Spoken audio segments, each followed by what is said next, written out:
A warm and joyful holiday season to the entire Louisian community.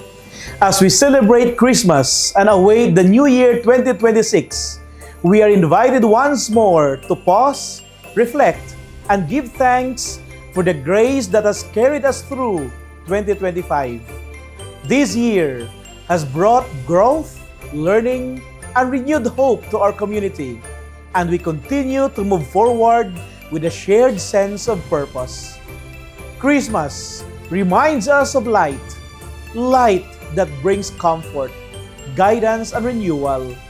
Here at the University of St. Louis Tuguegarao, that light shines through each one of you. Your commitment to excellence, your dedication to service, and your unwavering faith have strengthened our mission and brightened every corner of our university. To our faculty and staff, thank you for your steadfast service, for nurturing minds, and for forming hearts rooted in compassion and integrity. To our students and pupils, your passion, resilience, and tireless pursuit of your dreams inspire us daily. To our alumni and partners, your continued support uplifts our endeavors and fuels the progress we celebrate as one Louisian family. This year, we witnessed meaningful accomplishments across academics, research, formation, and community outreach.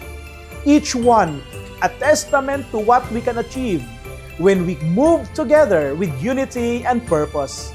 These milestones remind us that our mission is alive, is dynamic, and is steadily growing.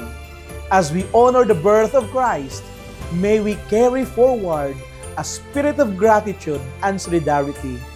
May our simple acts of kindness ripple outward and bring hope to the communities we serve. Looking ahead, I remain confident in the road before us, with strengthened relationships and a renewed dedication to our mission.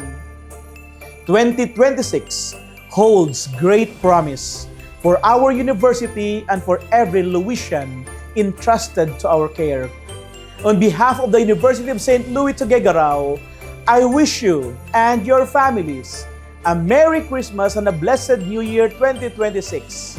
May your homes be blessed with peace, love, hope, and joy, and may the coming year bring abundance, healing, and new opportunities for all.